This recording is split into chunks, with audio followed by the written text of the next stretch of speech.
Welcome to Broken Silicon, a PC hardware and gaming podcast. This is the first new episode, not recorded ahead of time, where we all fuck up our opinions of the 5500 XT.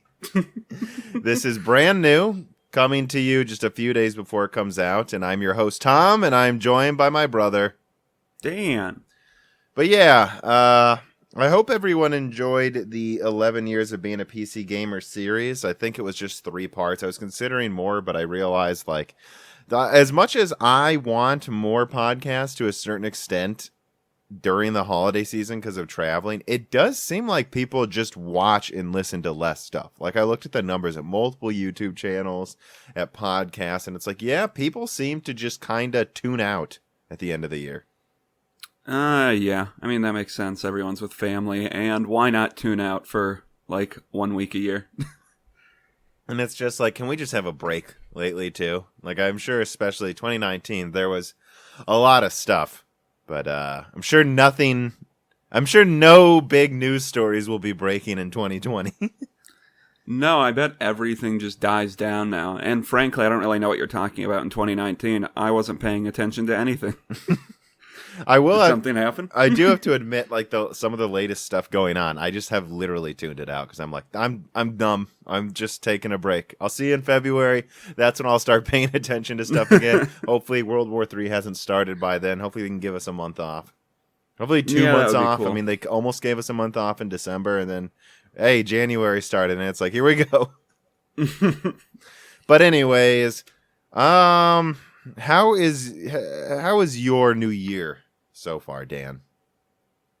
I don't know. I guess it's been a continuation of 2019. Not much has happened, so it's been fine though. I don't know.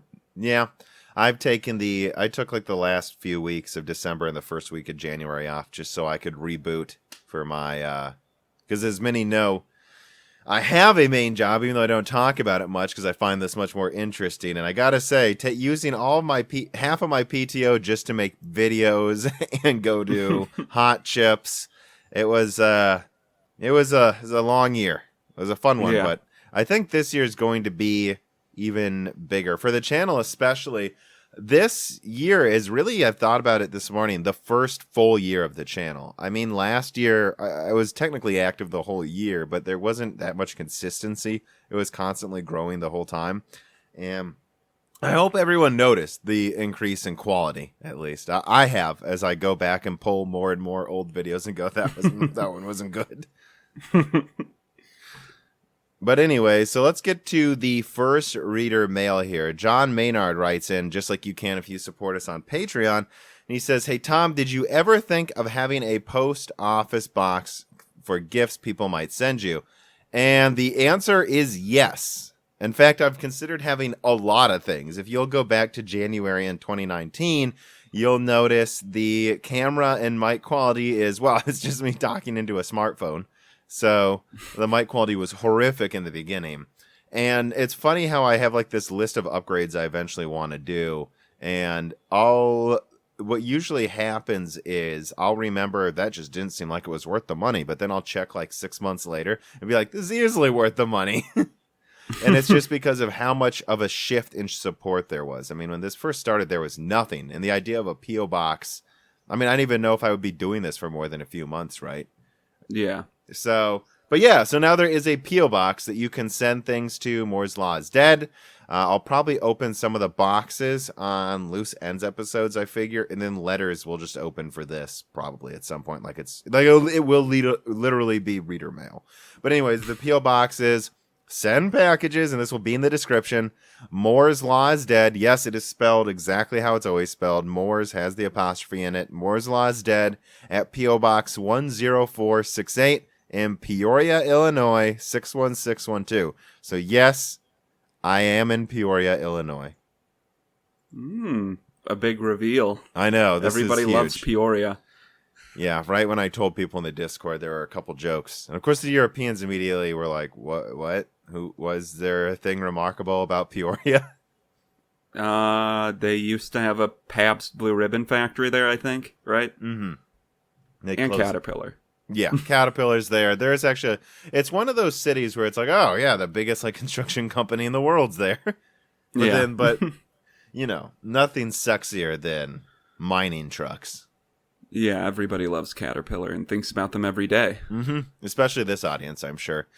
But yeah, so I'm filing for a few other things as this channel attempts to become a big boy, just like AMD is. And so expect a new end of podcast, like, what is it? Like, thank you for listening to Broken Silicon thing. Probably within Post-credits. Post-credits, yeah. Yeah, coming in about a month. Not quite yet, though. I'm still working through all the upgrades to, like, is this a private business? Do I need to trademark things?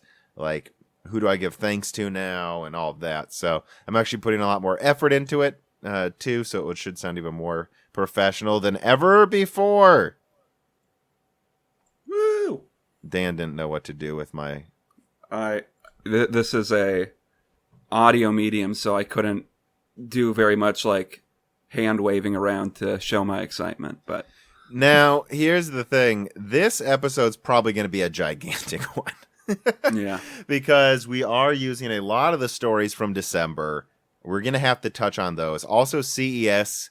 So for those curious, this episode is being recorded right at the start of CES, technically. It does start on Sunday, I believe.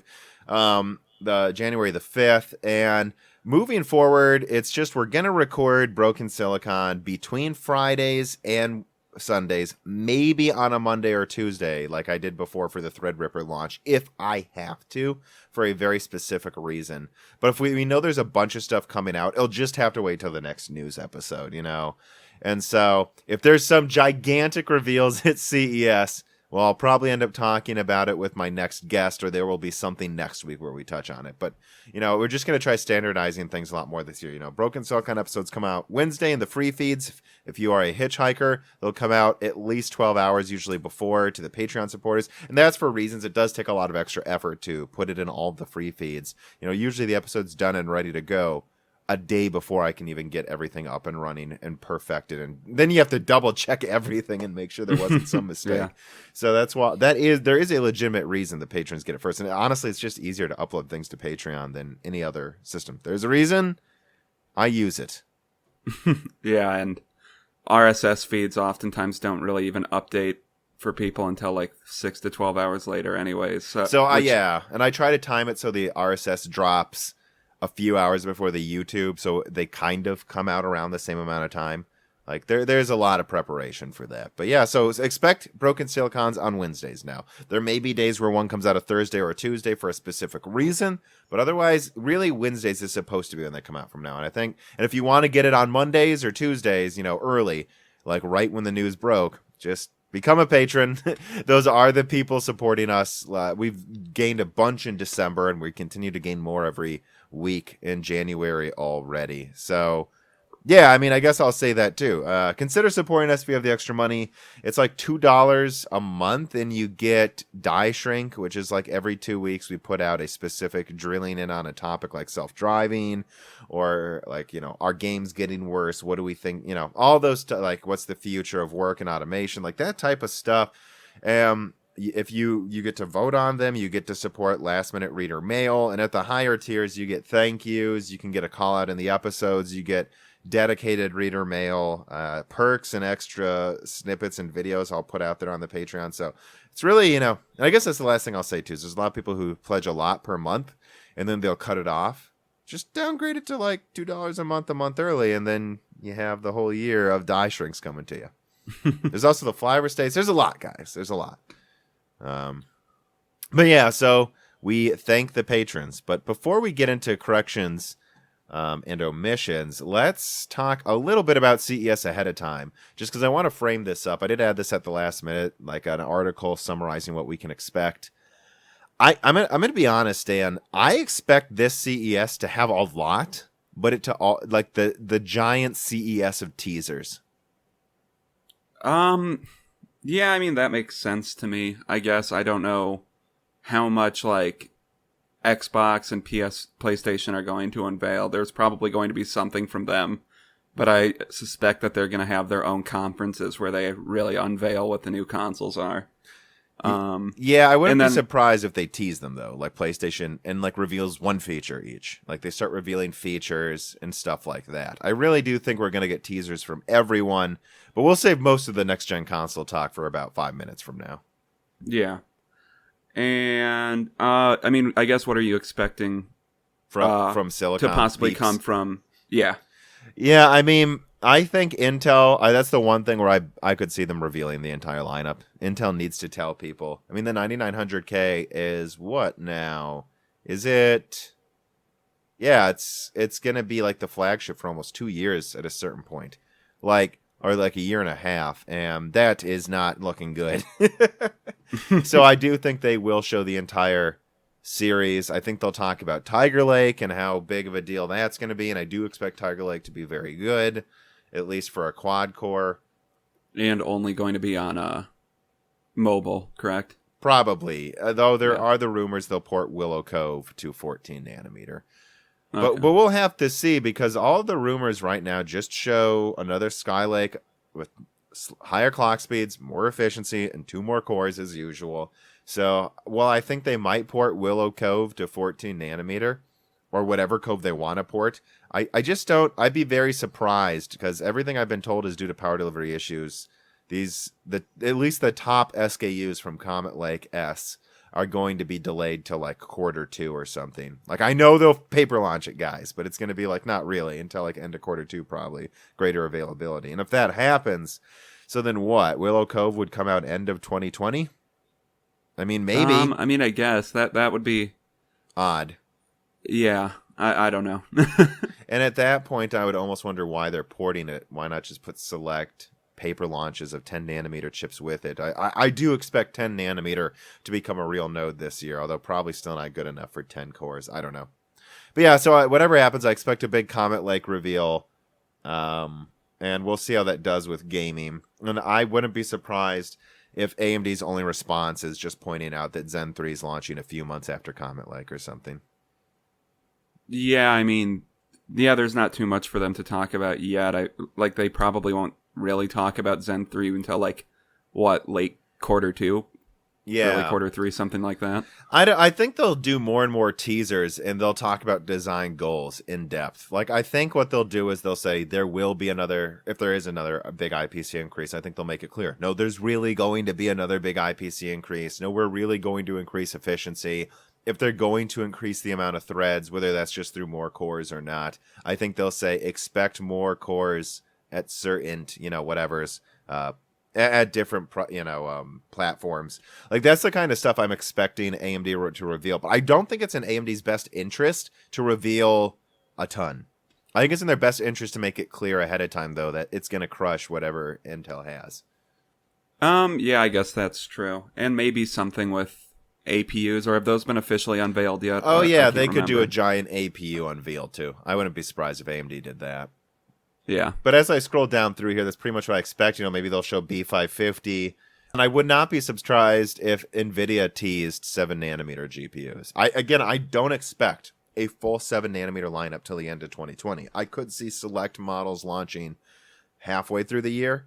But when we get to a point where it's like Turing, where you had the entire lineup, that was like end of 2018. I really don't. Well, and again, they still keep launching stuff.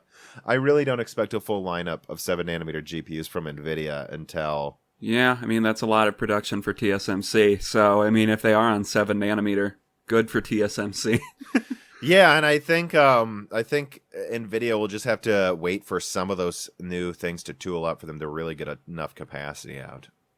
Yeah. I mean, it honestly wouldn't surprise me if what they ended up doing is NVIDIA launches a handful of flagship 7 nanometers, and then they even rebrand like the 2080 as the 3060 or something with faster memory and clocked lower, so it's more efficient.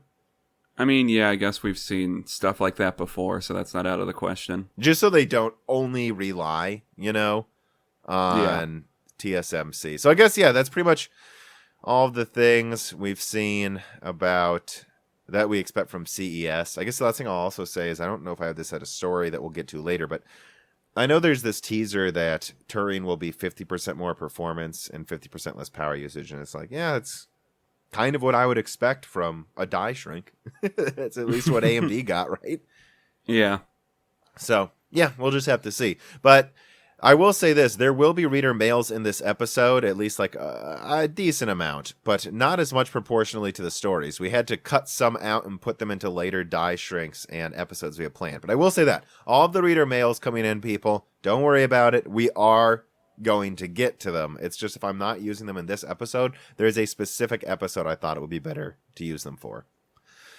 All right, so let's get to the corrections, which again, that is on the Discord. There is a channel in the reader mail channels for corrections, and we have one that I want to get to. Was a lot of people arguing about why me and Dan like the H3H3 podcast. I don't know who gives a shit. Yeah, but I had a funny thought, though, because I get why. It's hard to show him to other people, Ethan and Hila, that don't get them.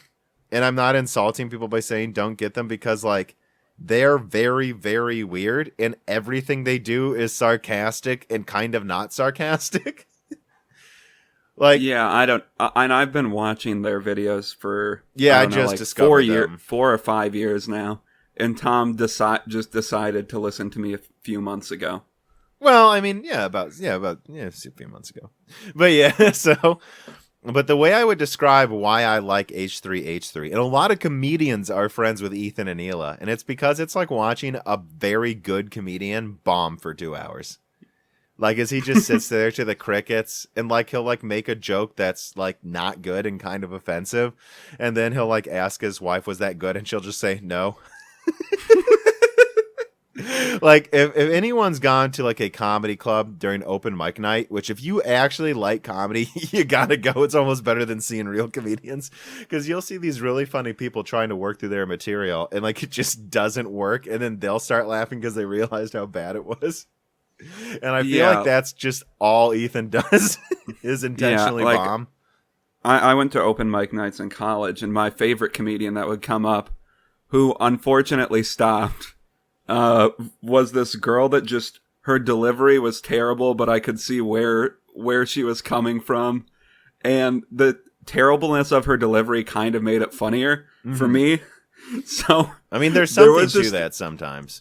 There was just a room of people not laughing, and then me just belly laughing the entire time. So there's just one person in the room laughing his ass off the entire set. Well, yeah, that's a problem too at open mic night when I go. Like, I laugh at most of the comedians a lot, and so I'll be one of the only people laughing in the room, and I wonder if they think I'm being condescending or feeling bad for them, but I'm not. I actually think they're funny. Although there was this one really funny comedian who made a lame joke, and I couldn't help it. I just went, no. When he said it, he just goes, who the fuck said that? And I was like, It was just silence. I didn't know it would be quiet. I thought other people would laugh, and then you just hear this, no, out of the audience. I thought, because I actually thought it was funny. I often say no to really dumb jokes I like. Yeah, but I don't know. And me and Tom have been big fans of comedy and stand-up comedy specifically for like our whole lives. A really long time. Like, I probably saw my first like live stand-up when I was 12 or 13 years old. Oh yeah. So yeah, we're one of those families that goes to tons of stand-up and all of that stuff. Those are our rock stars. Yeah. Which we can all talk about forever if you want us to in a different podcast. But let's move on to another reader mail here. Blokes writes in and he says, in the case you missed it, your last loose ends was at a 1080p 30 FPS stream instead of 60 frames, which means that YouTube was re-encoding your 60 FPS video for no reason. I'm like, yeah, that's correct. And YouTube adds new features constantly, and so my default was high quality streaming, which I have a good internet connection, a good camera. My PC's certainly always been powerful enough for this, and they just changed the menu, which changed all the defaults, I guess. So yeah, I put all that effort into setting up my nice camera for that stream for the first time for it just actually look like one of the worst ones. Oh, I mean, yeah, YouTube's features in a lot of ways are just making content creators' lives more difficult. So again, it's way easier for me to send you guys stuff through Patreon. That's why I like it so much. And I've thought of that too. Like if YouTube, for some reason, like finds some bizarre reason to ban me, which they have banned some people's videos recently that don't make any sense. Like at least I still have it spread across, the SoundCloud hosting website and Patreon. So they can't all kill me at once. Yeah, I mean, until they discover my manifesto. Yeah, I mean, keep that under wraps, I guess. For now, yeah. But, and so another correction that was in loose ends, not a reader mail, but I noticed people point this out, is I have been saying Death Stranding is 60 frames per second. And you know what? Let me just pull up Google here and double check it. But I think I already checked this frame rate. Like, I believe it runs at 30 frames here. And I guess I thought it was 60. And I'll admit I got it wrong, that one. Yeah. But it is a very, very, very stable 30 frames. And it occurred to me, I wrote down some notes here why I probably thought it was 60. So I can assure you, I can tell that Borderlands on PS4 Pro, despite, I guess, running about as well as it does on a high-end PC, unfortunately, is not a solid 60. I think you can tell that, right? Oh god, yeah, it drops all the time. But especially when there's 40 explosions going on, which that can happen. I get the feeling it's generally running between 30 and 40 on Borderlands, with some dips below 30. For sure, some dips. Yeah. But there's so much going on screen. There's so much movement and colors that it's obvious. And it occurs to me in Death Stranding, it's a lot of static landscapes. There's almost nothing to compare the frame rate to. So that's probably why it feels like 60. It's probably a really, really, and I saw other people say this in the Loose End comments too. Like, hey, don't get me wrong though, it's one of the most smoothest running games I've ever played, which it is. So it must just be static environments and really good frame pacing. I mean, yeah, that would be my guess. I mean, if more were going on screen at any given time, maybe it would be more noticeable that it's not 60 and locked at 30, but I don't know. I also have one correction and omission here about the 5500 XT, but I think we'll save that for later. Let's get to the final reader mail before we dive deep, balls deep into the stories, Dan. Tried to be off-putting. Just so you guys know, that's not how I normally talk. Lebo King Kilo writes in, and he says, can you wear that horrible festive checkerboard eyesore more often? Which I'm actually wearing right now. Tom is wearing it right now. Yeah. It's a good pajama jacket, It is just awful, and I'm amazed it took someone time to make that. You look like a Christmas Lego version of the Joker. I'm a fan of that joke. Kind of do. Anyways, Tom, when you play a game and have 10 or more tabs open while encoding, what is your average utilization of a 3950X? I have a theory that breaking 30% is 55% of a 3900X's identical application load. Well, I mean, let me see. I have my task manager open now. When I'm like zooming around these tabs and stuff, it's really most of it doesn't get that much utilization when a bunch of tabs are open. It's just when you open them all at once, and there's a certain lagginess, even if it doesn't go, you know what I mean, Dan, past a certain utilization, just because it really does have to dither up so many of these tabs at once. But yeah, when I'm doing that in encoding, I'm playing Battlefield. It mostly uses the GPU for encoding, so it's not like it loads. It really just loads up about 6 threads, and then loads up the GPU to 100%. And then for some reason I can play Battlefield because it's using like the encoder part of the GPU. But doing all that, yeah, it hits. You've seen it, Dan. It's about 45% usage. Yeah, and it pretty rarely jumps above 30%, but yeah, it will get there sometimes if you're doing a lot of tasks at once with it. But yeah, that's the one thing I will point out with the 3950X is it uses less energy at peak load than the 3900X typically. And so what that means is it's using less energy while powering 4 more cores, often at higher boost clocks. So yeah, it isn't as simple as, you're paying, 40 I don't know what it is, right? You're paying like what is it? Like 50% more for only 33% more performance. It's more like 35%, 40% more performance while using less energy, which is impressive. Yeah, I mean, and it's just a matter of it's a matter of who it's worth it for, and I suspect there aren't many people that the 3950X really is worth it for them, but Like it is Threadripper. for you.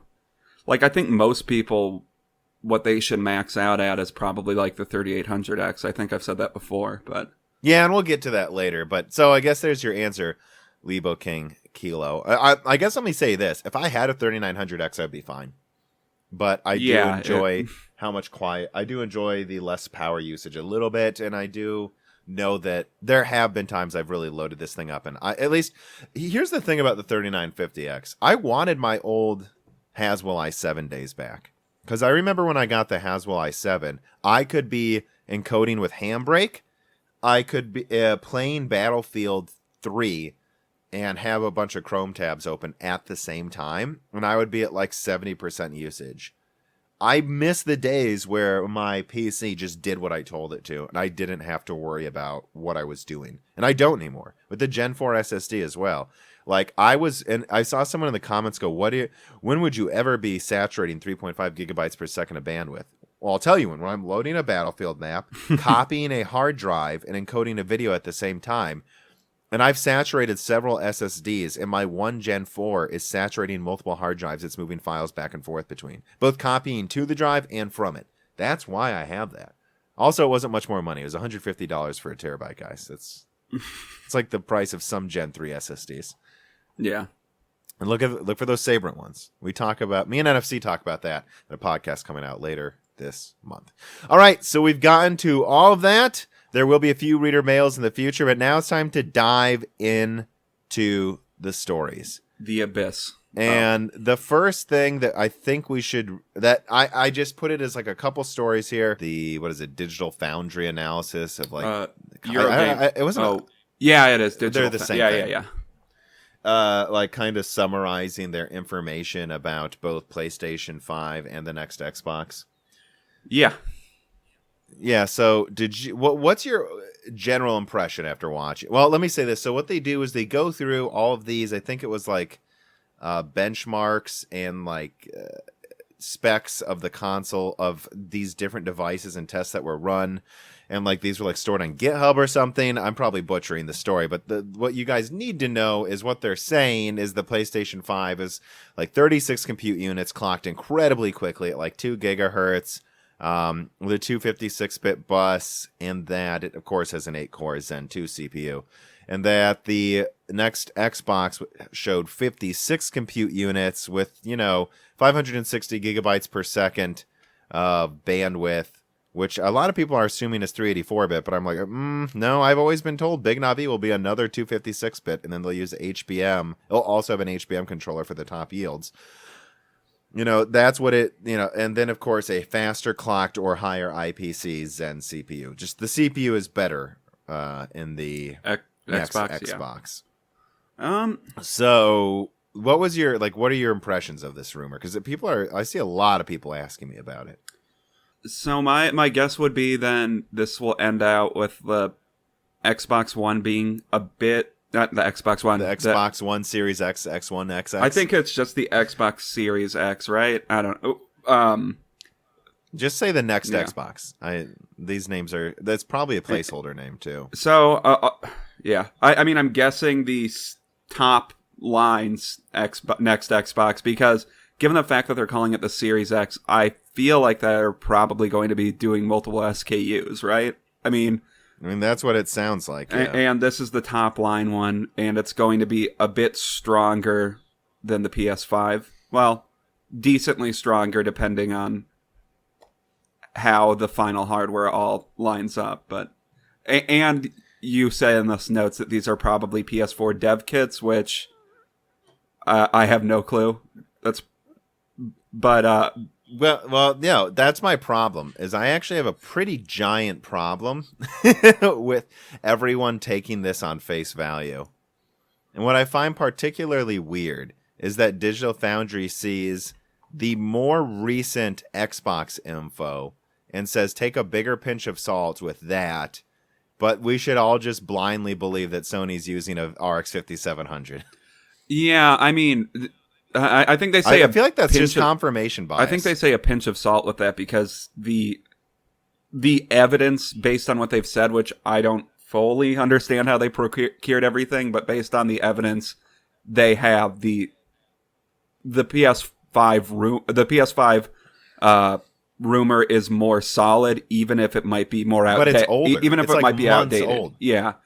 And so like it's like, what do you think they were using in let me just start this conversation kind of like this too. To everyone here listening, what do you think they put in the first PlayStation 5 dev kits? They did not have Big Navi yet. You're gonna put a Navi 10 with faster memory and a Zen 2 8-core. Or like, what do you think was in? That's what you can make. Or like, what do you think was originally in like PS4 and Xbox One dev kits? It wasn't the final specs of the console. The dev kits are meant at this point so they can start developing for their future platform, even if this isn't the final specs that they're going to have. The architecture is really similar. The CPU architecture is the same. All they need to do is put in like the latest NVMe SSD, a RX 5700 that they give the fastest GDR6 on the market, and then they'll just throw in an 8-core Zen 2, and they'll just say, hey, the final console will be 20% better than this, and start working on your plans for how to use the new SSD. You'll have to plug that into your engine like 8 months before it comes out. Yeah. But just get the engine working, and we understand the first launch games, most of them probably won't take full advantage of the new storage yet. Like, and they'll just say, whatever game you make, get this running at like 50 frames a second in 4K, and whatever settings you got to use. Then the final one will definitely run 60. Yeah, I mean, I guess, I guess, yeah, I pretty much agree with you. I just don't think the specs are finalized yet. Like you said, for either of them, I don't. Yeah, of course. I mean, they're probably not going to unveil them until February or March. And when was this story originally published? It was in December, right? Yeah, but I think there's a newer version of it. The point is this: I did like one thing in that Digital Foundry video that he points out, which is all of the custom hardware that Mark Cerny keeps talking about. And I think that's the big thing everyone's just completely missing. Like, even some other tech tubers that I really like. Like, there's just this complete missing of the fact that, like, again, let's take a step back here. What we know is Microsoft typically, I think what we can honestly say is that Microsoft thinks they did a good job with the Xbox One X. It was perceived well. It got good reviews. Sales, didn't catch up to Sony, but it wasn't mocked at all. And it was really... Yeah, it's a good machine. It was easy to program for, too. So I see that being their path forward. Although I do resent people always acting like what someone did in the past they're going to do again. I don't think it's that simple. But I do think it's just going to be very much so brute force. Hey, for under $600 to manufacture, and maybe they'll sell it at a loss for $500. What can we make that has... What's the best we can get, actually, is honestly what I think Microsoft's doing. I don't even think they're necessarily thinking about a performance target. I think they're just going, what's the best we can get? And it's probably going to be some kind of cut-down Big Navi with a NVMe SSD. And now, what special features it has, I'm not sure yet, right? And Microsoft confirmed that they're going to have ray-traced acceleration, right? Yeah, but Big Navi will. So. Yeah, I know. I mean, to jump to the another article from, I think, BGR.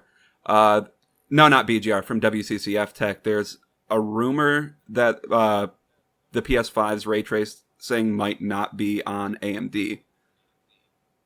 Yeah. And that's something, this is something people are missing. And yeah, so that leads me right into my major point about the PlayStation. I believe Microsoft is just trying to make a good, powerful console, and they'll buy the best they can because they can afford to and sell it for $500, even at a loss. That's just what I think they're going to do. And I think the next PlayStation had an actual target in mind, just like before. The PS4, well, yeah, the PS4 had, well, I was going to say, I could start at the PS3. The PS3 had a target, making the thing work with Cell. Which didn't work out well in the beginning. But the PS4 had a pretty clear target. 1080p, Ultra, 30 frames per second. And we're going to use the hard drive to install every game. They streamlined games on PlayStation 4 actually install about twice, 3 times as fast as the Xboxes do. Yeah. And that's because they actually put effort into a dedicated, separate, like decompressor encoder to do it quickly. They said, this is the technology. What's the best we can do? They had the same amount of asynchronous compute units as a 7970. They knew that we were going to use GPU to accelerate, some of the computations because the CPU is going to have to be efficient and not clocked very fast. Same thing with PS4 Pro. They said, well, what new technologies are coming? And they got FP16 before any other product that AMD was selling, and they used it to great effect to basically make half 4K games look almost as good as 4K. This is, so they don't need as much brute force.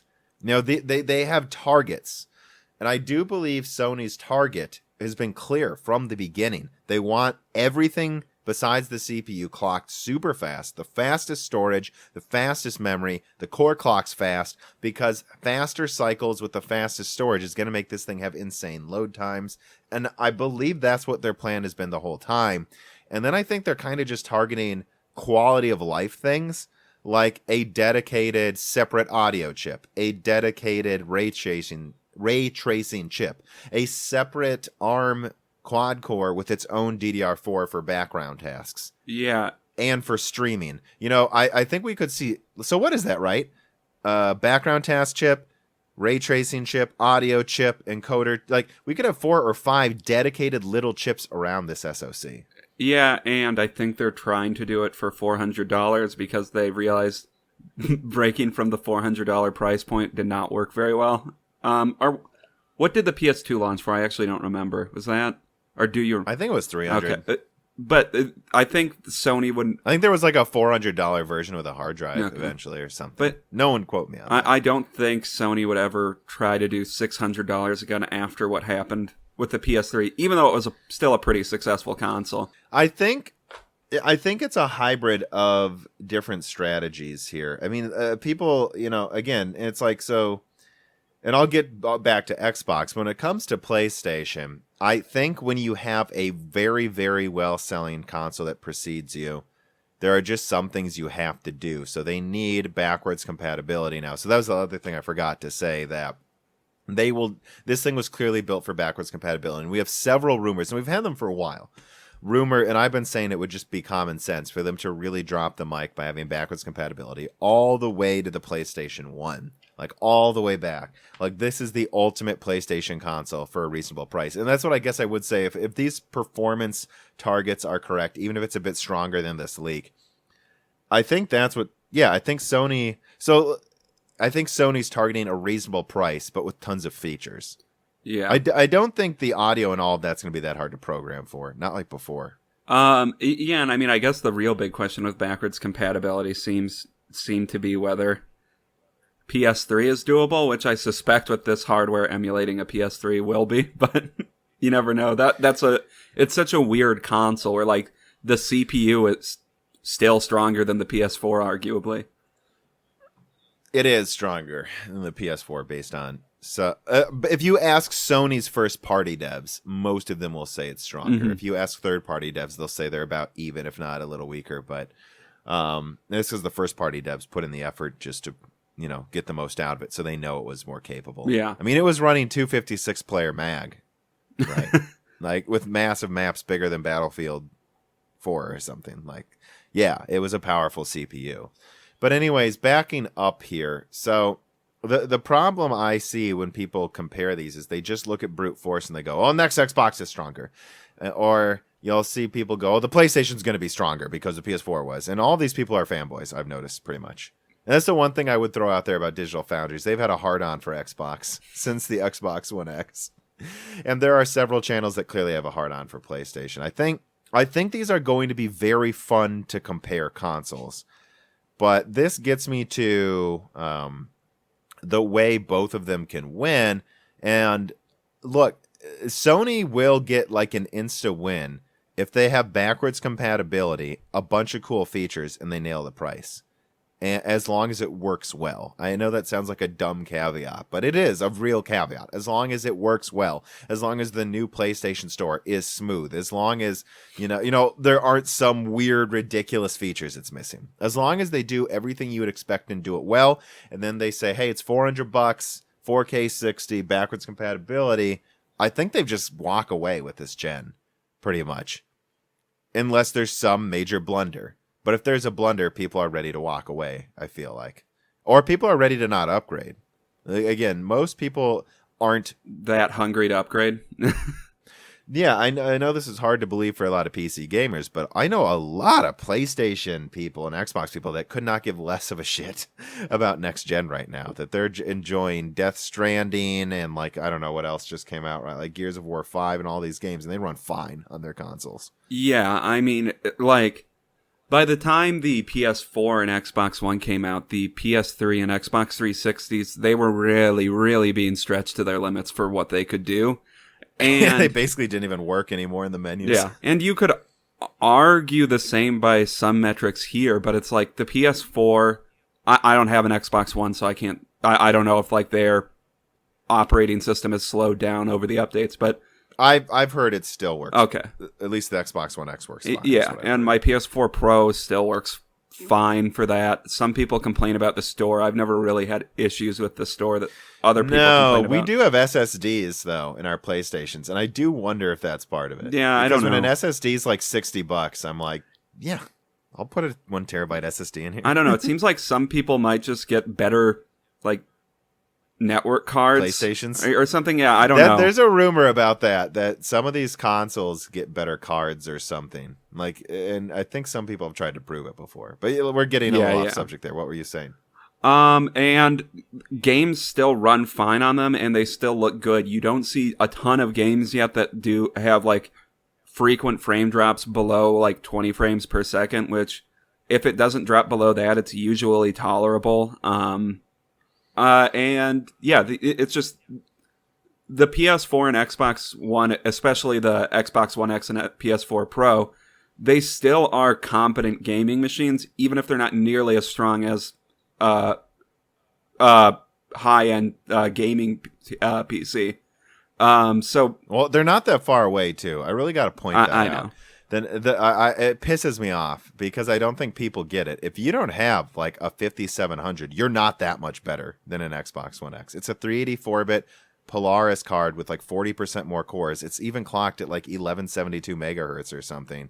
It's not that weak. It's like an RX 590. So if you're below an RX 590, you're below the Xbox One X. Yeah. So all this to say is, I really don't. Although its CPU is certainly substantially weaker. All of this to say, though, I really don't think that there's a huge hunger for a next-gen console yet. So Microsoft and PS5 and Sony are going to be trying to convince you that you should upgrade. Whereas before, I feel like people were begging for an upgrade. And, I mean, they essentially didn't make the PS4 and Xbox One until as late as they did because of the Great Recession. And we haven't really had that this gen. So it's more Microsoft and Sony okay, we need to make a new console now. Yeah, well, and so that hunger to make you want to upgrade perfectly leads me into the main points, though, is the way I think Microsoft. So again, what do I think Sony's zinger is? They win if they nail backwards compatibility and features. And then they also price it at a reasonable price, because then it's what? It's only $400? I got a PS4 Pro for that much 4 years ago. Not 400 years. 4 years ago. And for just $400, I can go from, let's just call it 1440p 30 frames per second gaming to 4K 60 ray trace surround sound with the ability to play my old PS3 games? Done, and done. And I think what Microsoft can do too is just have a really powerful console that runs Windows. And I feel like they have this is the perfect year to just carve out a new idea, which is, if you're a fed up PC gamer or who's tired of having to pay $1,000 for something that doesn't feel that much stronger than what $1,000 got you a few years ago, here's something for even $600 that crushes a high-end, that crushes most PC builds. And guess what? You can boot into, Xbox OS, and it runs just like your previous Xbox. It runs all of your Xbox games. Put the Xbox disc in. 360, well, I guess, yeah, and I know that one is backwards compatible. So Xbox original, I can't call it Xbox One. The original Xbox, Xbox 360, Xbox One, put those discs in, and you can play them through the Xbox OS. And if you want to boot into Windows, go ahead, play your Steam library. Or even if they don't let you do that, maybe they'll let you literally just natively run Microsoft Store games. Yeah, and I know there have been some criticisms of saying putting full Windows on the Xbox is a far-fetched idea, but I really don't feel like it is. Like, they've been slowly migrating away from Xbox being its own brand of consoles and more Xbox being just like an idea. Like, this is just the way Microsoft puts out games. Like, I have an Xbox app on my PC. Most of you do. Yeah, they make you have it. Yeah. And so what they could just do is sell games to the Microsoft Store, and if you buy it on the Microsoft Store, or if you buy an Xbox disc, it lets you play it maybe. Well, no, I would assume an Xbox disc will still just work in the Xbox OS, but it could give you a copy on the Microsoft Store. And I'll also ask, like, what was the last major Xbox release that was solely on an Xbox console? Halo, right? I think so. No, even though there's like a multiplayer map editor on PC, I don't believe the full game's on PC still. I don't think. People can correct me. I really don't think. So I just, it would blow me away. So that for me is just a blunder. And I want to be clear too. I think Microsoft could get away with selling this for $600 when it comes out. If it was as powerful as, the equivalent of like a 3700X and a 2080 Ti with an NVMe drive. If they did that, and it has a Blu-ray player, right? Also has a Blu-ray player. And it's also like a compact ITX gaming build. If they did that, they could sell it for $600, and I think people would flock to it. So many people in the comments have said, once I brought up that idea of like, what if it just ran full Windows for $600? Like, yeah, and also to add to that, I think that would be a really good purchasing option if they did that for a lot of people that play video games on PC that buy pre-builds. Like, just get this instead from Microsoft. Mm-hmm. Yeah, they could just take the pre-built market. Just like that. Done. I just snapped my fingers so everyone knows. Yeah. But yeah, so I just feel like it would be, and so now I don't want to get too much into the specs. I just want to say that if that leak from Eurogamer / Digital Foundry is correct, then I think it's pretty obvious what, and so let's just pretend that's correct, because I think that's what's fun. Let's do 3 scenarios. Like, there's a bunch of combinations of things that can happen, but I just want to throw out a few. So I think the one where they both win is Sony nails the price at $400, or maybe, $429. I think, honestly, at this performance level, they should do $400. Let's say and I don't think it would cost more than $450 to make. Or $500. So I think they should just nail that price. And the price to and the price to produce would drop significantly pretty fast. So it's a lot. Yeah, sweeter. for exactly. So for $400, you get a 2080 Super. And the equivalent of like a 2700X, and then it also has faster loading than any other gaming device, literally, that you can buy. Better than Titan RTX ray tracing.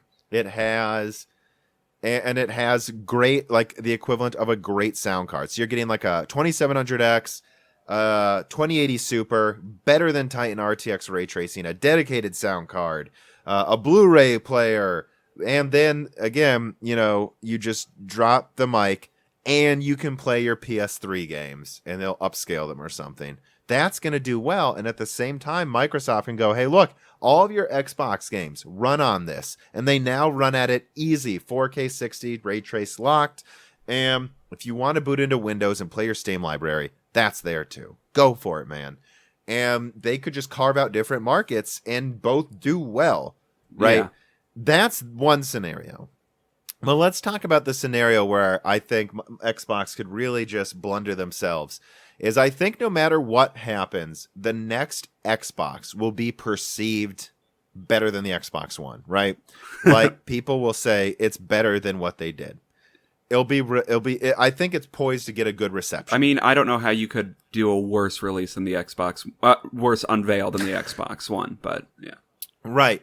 But I think it's pretty safe to say the Xbox One, and I know some people will argue with me, but they don't release numbers, so people are guessing. And I'm going to say, look, I talked to you about this last night, Dan. It's like when you look at the previous gen, it was really Europe and Japan that allowed the PS3 to sell more. Yeah. It sold about, I don't remember the ratio, like 60% to 100, like a 2 to 3 ratio at best, where the 3 is the Xbox 360 and the 2 is the PS3 in America, North America, and England.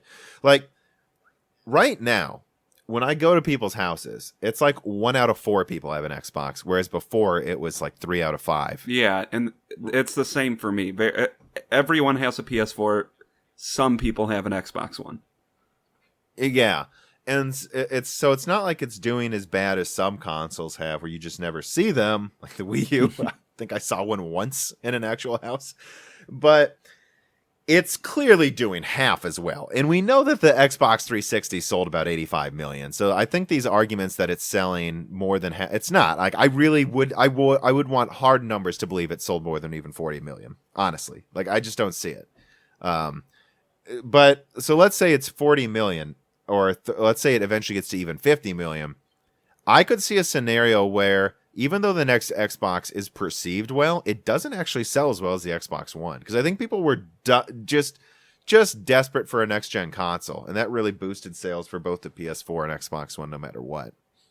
Yeah. You know what I mean, though? Yeah. Like, and Microsoft won't see this as a loss because it's like, well, we sold... It's like a product in the Microsoft brand. Well, this product that sold... It's a Series X. We're going to upgrade it anyways. This isn't like we stop at 50 million. We don't care. We're going to keep selling this for a decade in different versions. It's like, yeah, but, sure, this... Correct, but that's the one where they do well. So what I'm saying is I could see a scenario. So this is the scenario where Xbox does bad. This is scenario 2, where PlayStation, again, let's just pretend this is a scenario where PlayStation pretty much nails it. Nothing magical, but they have the sound card, ray tracing card, streaming abilities, the great price, backwards compatibility. And then the Xbox comes out, and they don't run full Windows. They price it at $500 to the $400, and they go, yeah, but ours is stronger. And then PlayStation's marketing is simple. They just go, oh yeah, yours is more brute force. Ours loads games twice as fast. It has better ray tracing, a dedicated sound card. Are you going to notice that different performance? They're going to optimize the games to run at 60 hertz on both consoles anyways. You're not even going to notice it. What you will notice is the better ray tracing. You will notice the better surround. And you will notice all these exclusive games. And so even though the next Xbox from a hardware nerd point of view will be perceived well, there wouldn't be a reason to buy it. It costs more. It doesn't have the PlayStation games. And Sony can just market the surround sound, the loading times, and be like, you're going to notice the loading times more than that extra blade of grass. Which, yeah, I mean, I feel like people hype up ultra specs on PC a lot. And I want people to look at ultra specs on PC. Change it from ultra to high. Most games, it's like there's a couple more 3D textures. It's not really that big of a difference at this point. I mean, half the time it's literally not noticeable. And if the PS5's ray tracing is better, it will have better lighting. Which the games that I've always perceived to have the best graphics, at least for me, it's always been good lighting is what really does it.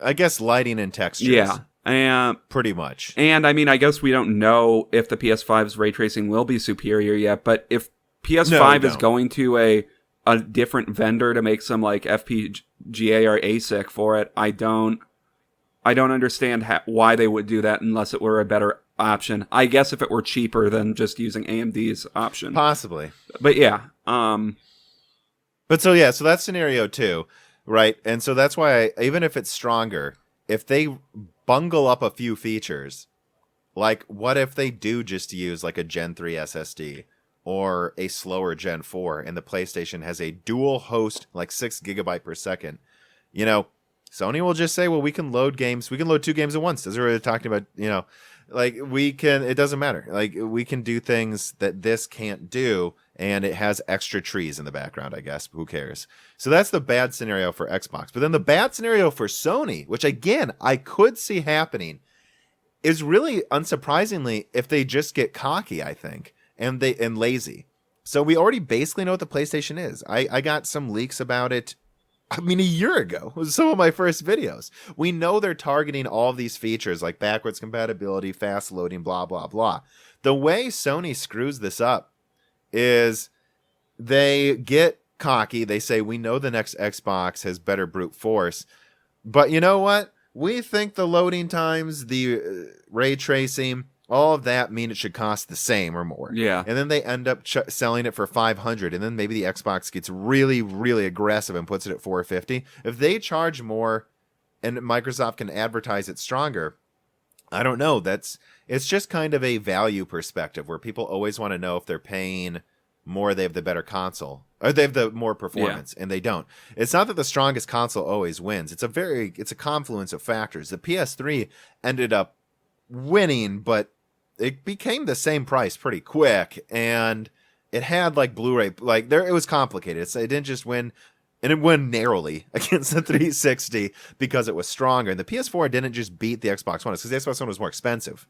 Guys. Yeah, and there's still an argument that the PS3 isn't stronger than the Xbox 360. Some people still argue it. But yeah, anyways, so that's how Sony would screw it up, is they would just go, you know what, we're going to charge $500 as well, and we think it overall looks better and loads faster. And then maybe they screw up backwards compatibility. Maybe it has PS4 backwards compatibility, PS1 backwards compatibility, but PS2 and PS3 is like half working, and then maybe they don't do enough upgrades to the PlayStation Store to compete with xCloud or something. Like I just see that as how, and then Xbox actually puts Windows on it and they sell it for $500. And they're like, hey, all of your PC games are here. Why are you bothering with this thing that's weaker and costs the same amount? That's how Sony screws this up. Yeah. And again, I hope neither of them screw it up. Well, I guess I can't say all of their consoles, but at least how the mentality of the PS4 of just nailing 1080p Ultra at a reasonable price point, putting a dedicated encoder so you can install games on the hard drive quickly. I like that they're thinking, like, let's just make it so load times literally don't exist anymore. All this other stuff. That's the type of stuff that gets me really excited. Yeah, I mean, and it seems like both are... Well, Microsoft's carving a new market. Relatively targeting really fast load times. It seems like Sony's emphasizing it more. But I don't know. I think both are primed to possibly have really good consoles. And I mean, yeah, obviously I hope both put out a really good product, because that's best for everyone. So yeah, story number 2 actually was the ASIC FPGA story. Yeah. We've kind of combined multiple stories into one. The last thing I want to say about these consoles is when they'll announce, because I've been thinking about it. I really don't know why Sony would announce a lot of stuff ever. Right? Like, they're going to have to announce it eventually, but I think there's a chance both of these guys are just going to keep teasing little things at CES, and we'll see, right? We'll see what happens at CES. Maybe I'm wrong when this podcast comes out, but I just don't know why Sony would show their hand before Microsoft, or vice versa. Well, I think Microsoft kind of has to, actually, because they're behind, but I think it's in Sony's best interest to kind of wait to see the next Xbox's price so they can announce theirs later.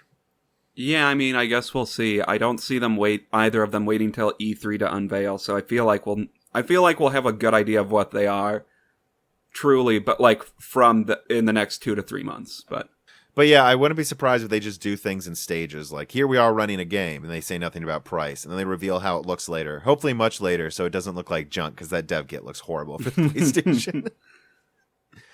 But yeah, I guess that's the last thing I will say is I'm not so sure. I think we'll know everything within 3 months, but I wouldn't be so sure there's a race to show things. I think they really might want to hold it to their, to hold the cards to their chest closely, because whoever reveals first, the next one can come back and say ours is cheaper. Yeah. Wouldn't it be funny if they did the same thing that happened with Navi? Like, and they just start lowering the price before it comes out together. That would be fun. Yeah. All right. Well, that was stories 1 and 2, probably about half of the episode. Let's move on to story number 3.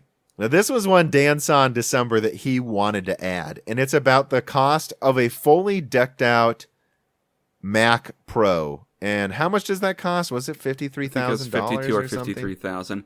There's not too much to say here because I don't think anybody, well, maybe there's one or two people that would be interested in this that listen to this stuff, but based on what I could tell, there was a bunch of stories I saw about like how expensive it is because it's an Apple product, so lazy tech journalists need to write a story about how overpriced something is.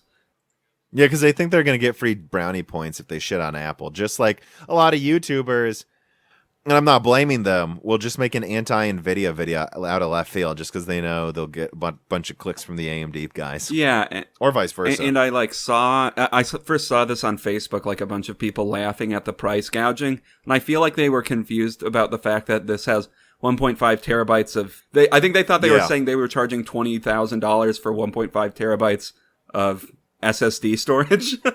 But yeah, I priced it out. The point is, yeah. So they're selling a $40,000 worth of components for only like a 20-30% markup. That's not that bad considering what the components are too. Custom Vegas. Yeah. That cut, a really cool and sleek chassis. I know people make fun of it for being a cheese grater, and I have seen several websites try to use it as a cheese grater, to which they said it was a nightmare to clean, by the way. But it takes up a very small amount of space. From what I've heard, it's actually easy to upgrade the components in it. Like Apple actually did insist on it. Yeah, I've seen. Like it's not a bad. So our point is, you guys just can't auto shit on Apple. And it was a lot of the lazier websites. I didn't see a lot of the good websites. What do I want to say? A lot of the more reputable websites shitting on it. A lot of the more reputable websites actually liked the Mac Pro because they understood how expensive it was to make. It was all of these really, really lazy, frankly, console first websites that don't know what they're doing. Verge. Or just sites that I don't know why they report on tech because it's always bad, like Forbes. Forbes always does bad tech articles. CNBC always does bad tech articles. But yeah, to talk about the upgradable like chassis, like there's just a little knob that you twist on the front and then you just pull the entire shroud of the case off. And all of the components, I believe, are like have their own special like node thing, so you can just slot it in really easily. So it's a really cool PC. I'm not going to buy it because I don't need 1.5 terabytes of DDR4 ECC memory. But if you need it. Yeah, and I also saw that Dell charges $90,000 for a similar system right now. So it's actually somehow Apple's like probably was too nice about it. Like they realized if they charge more for this, that people will like, we can't make this 100,000, and so they actually made it somewhat reasonable for a fully decked out Apple device. Yeah. The one thing I will say that is painfully absent is Threadripper. There should be a 64-core Threadripper for the price of this thing. Yeah, because we didn't say it uses a 28-core Xeon. Yeah, I really think it comes down to Apple keeps trying to get away from Intel, and at the same time, Intel keeps pretty much giving them away for free, and Intel actually does make the perfect, x86 processors for their compact laptops, so they might as well just do a bundled deal and buy all Intel still. Well, they slowly try to make an architecture and get their operating system ready to just work only on their chips. I do see that's what's happening. Yeah. But it's kind of this chicken and egg thing where the reason they don't go to AMD is they don't want to have to support AMD products with new drivers and stuff. But at the same time, it's they can't quite get it to the point where they can switch to their own stuff only. Yeah. But anyways, let's move on to story number 4. TSMC is starting 5-nanometer iPhone production in Q2 of this year. Woo! I mean, I'm surprised how fast they were able to get to 5-nanometer. Well, they got to 7-nanometer last year, right? 2018. 2018. Okay, so I guess 2 years isn't bad. So 2 years later. No, that's pretty standard. Better than Intel. That's pretty incredible.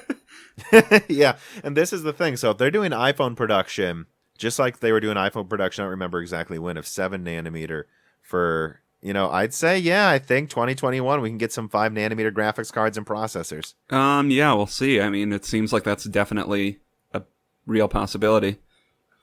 And this is why, in a couple of videos recently, I've been really emphasizing that you can't just say Intel needs to just get to 7-nanometer because they're supposedly getting there in 2022. They need 10 nanometer to be a fully functioning node by 2021. So that's competing with 5 nanometer. If they don't, it's going to look so bad that 2021 and 2020, these 2 years, they are competing with 7, 6, and 5 nanometer products. It will just look, it'll be terrible. And if they just launch a 7 nanometer in 2022, right as TSMC is starting to ramp 3, yeah, I don't know. Because a lot of the decisions you make at these big companies when you switch your servers to Intel or to AMD is, hey, we just want to bet on the right horse that will be the right horse for the next few years. So we're not going to just switch back from AMD now. Yeah. I don't know. But it is exciting to see how fast we are innovating. Okay. Story number 5. Tiger Lake leaks again, and as expected, it looks pretty damn impressive. We have a Geekbench score here showing the 4-core 1.2 gigahertz chip outperforming a 6-core 1.6 gigahertz Comet Lake. So, what do you think about that? If I look at that multi-core score, that's pretty good. I mean, that's a pretty big deal. I mean, I wish we could get these on desktop. Yeah, I know. It goes to show, like, and again, this is what I was told by contacts at Intel as well, that Tiger Lake is not maybe quite as big a deal as Ice Lake in terms of an architectural improvement, but that it's closer to Ice Lake than it is to, like, you know, Ivy Bridge. And it's going to be, and then, what is it, Golden Cove after Willow Cove, after Tiger Lake, will be even bigger than that, like as big as Ice Lake again. So I really think Tiger Lake, if it's another 10% IPC increase at least, I mean, so yeah, 1.18, times 1.1. Look, we're already at about a 30% IPC increase over Skylake. Yeah. Wait, I guess, what was the Tiger Lake core? It was clocked lower. Okay. Yeah, and it beat a 6-core clocked higher. Okay, yeah, so I was gonna say, I mean, Geekbench isn't the best. That's the one thing I'll say. Yeah. But it is an apples to apples comparison, right? Even if it's not the best benchmark. And so, I mean, I think we could really get to a situation, though, where you have these ultra high. And so let's think about that. Like, Ice Lake is probably slightly ahead in IPC compared to Zen 2. Like, probably very slightly. Depends on the workload, though. Because remember, Zen 2 got like a 40% IPC increase for certain professional workloads. It really is worth pointing that out. And it depends on the game, too, and how many cores the game uses. But anyways, I could see a situation where, I mean, so I could see Tiger Lake maybe catch up to Zen 3 IPC increase again, and they'll still be even in IPC. Yeah. Which they could. I mean, at some point, 10 nanometer needs to come. Well, I guess it doesn't need to, but at some point it better come to desktop, 10 nanometer. But and again, before 2022, it needs to come, I think, by early 2021. Yeah. It needs to be there when Zen's 3 is launching, or this could be an absolute bloodbath. And you know what? That brings us to story number 6 already. Zen 3, this is the one people keep talking about. Zen 3, supposedly 17% increase in IPC, and also rumors of an X670 chipset. The X670 chipset supposedly just being an improved X570, basically the same thing, but maybe some more PCIe lanes, more SATA ports, more USB support, and they're outsourcing the chipset so that they don't also have to produce it themselves. I thought that was a really novel idea, actually, for having the I/O die be the same as the X570 chipset. That was a brilliant idea. But I do think it is a better overall plan to have someone else handle that, so there isn't as much of a... Because they're a smaller company. It's hard for them to handle all of these logistics themselves. yeah, so I guess I don't know the full implications of outsourcing. While reading the article, they said the X570 was produced in-house, and then the previous chipsets were outsourced as well. So I don't know what led to the decision to make the X570 an internally manufactured chipset, but well, I mean, again, I think what they found a way to use it as the I/O die too. Oh, okay, yeah. So that's why it would have been internally developed, is they figured they could just use the same I/O die for that and make even more money directly, but that it caused some real logistics problems for them. But yeah, so and I think X670 will be good too. I think this should put to rest. I've done a few videos on this. I think X570 is almost as good. Well, it depends how you define good. It's better for me, but almost as good for creators as the X299 chipset that Intel has. Yeah. Now they have an X299X, which has a few more PCIe lanes, a little bit more I/O. But again, the fact that you have PCIe 4.0, depending on how many devices you have, this could be better or almost the same. And most people don't need more than there's plenty of these creator motherboards I've seen with X570 that have 3 PCIe, maybe 2 or 3 full PCIe slots, a few mini ones, 2 SATAs, slots, and then 8 SATA slots. Mm-hmm. Which how many PCIe lanes? Not SATA, M.2 I meant to say. Yeah. So 24. Yeah. So which is the equivalent of 48 PCIe 3.0. But going to X5, but it's still enough where I think most people, it's pretty simple. Either you want to go all out for Threadripper 3000. You don't need as much I/O. You're okay with 10 hard drives and 3 graphics cards capabilities of PCIe 4.0. And so you get 3950X, 3900X. Or if you really want to save money, you probably just already have one though, a previous gen Threadripper, which are dirt cheap now. There are people who, if you're doing audio engineering, probably don't need that fast of a CPU, but maybe you want the 24 cores of a 2970 WX, and you want the ability to have 200 hard drives. 20 hard drives, 30. I have seen people where they have a giant tower. And there was one guy, I don't know, did you see it, Dan? I don't think I ever sent it to you. He literally had the desktop on its side, and he just had racks, multiple towers of hard drives stacked up inside the desktop. You did send me that. Or maybe I saw it on a Linus Tech Tips video where they were showcasing a workstation PC with two racks of hard drives in it. But if they could just get it so it's 10, 12 USBs, and 10 SATAs, go from 24 PCIe lanes to 32, that would be enough to just completely kill the argument of getting an Intel HEDT system for 2021 instead of a 16-core Zen 3 system. Yeah. So I think it's exciting. No, it is. I don't. Yeah. I think for most people, X570 will be fine though, and anyone with X470 is probably fine if we're being honest as well. But anyways, let us move on to story number 7. AMD migrating Zen 1 production to 12 nanometer plus Zen plus. This is one of those things people have talked about. How is AMD going to take real market share in 2020, 2021 when they do have, again, I don't think as many capacity problems as people think, but they certainly have some issues. If they want to take market share. Again, for those who don't know, R5 1600s, 14 nanometer chip from 2017, and now they're just straight up producing 12 nanometer Zen Plus CPUs, basically slightly lower clocked 2600s, and selling them as 1600s. It shows up in CPU-Z as a 12 nanometer R5 1600. It boosts 10% higher. It has the 5% IPC increase.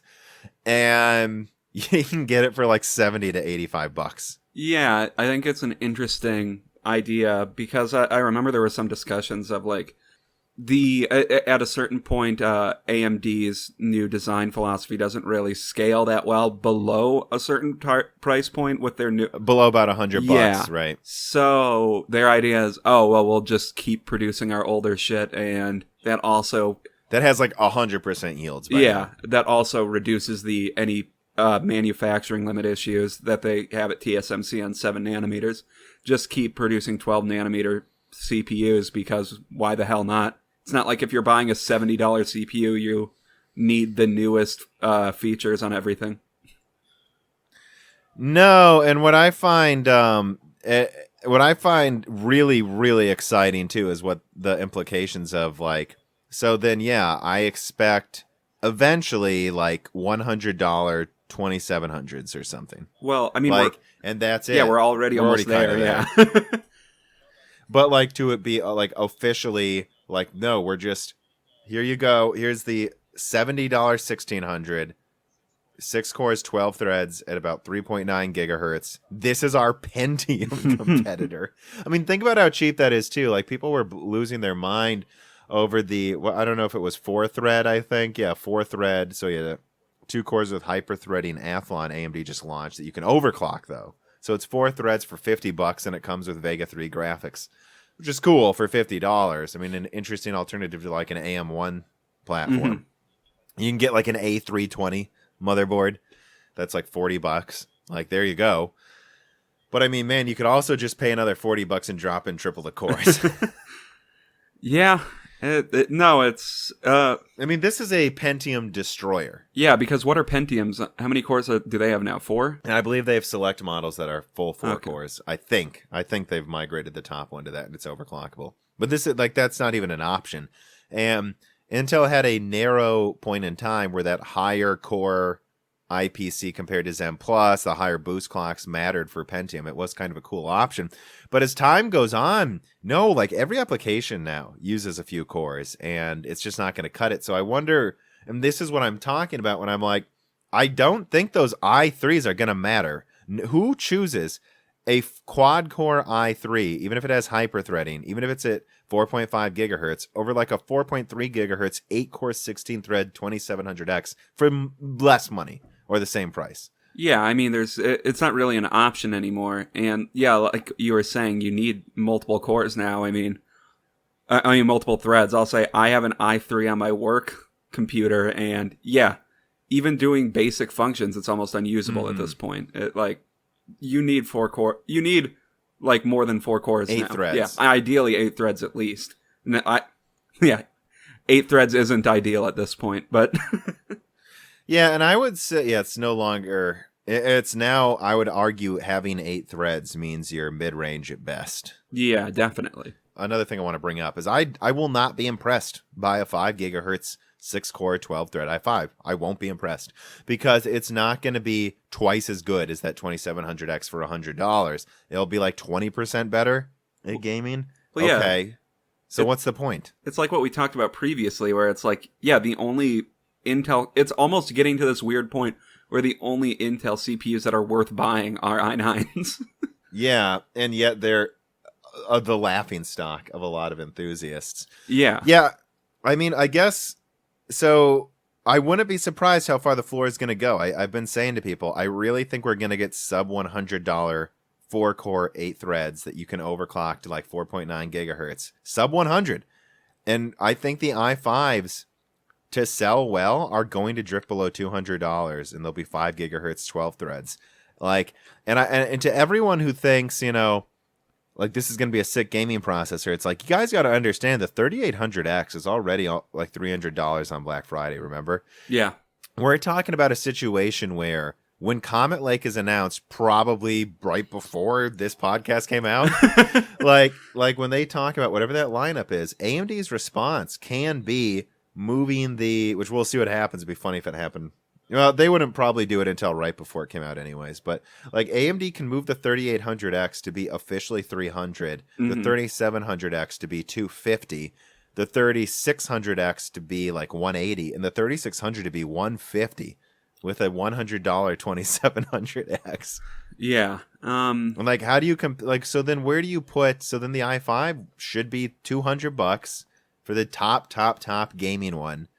Although they'll probably get away with selling it for $300 because it'll be 5% better at gaming or something hilarious compared to the 3800X. And then you move your 8-core i7, 16 thread. I mean, where does that go then? $350 at most. Yeah, I hope. Yeah. I mean, and the 3900's coming out too.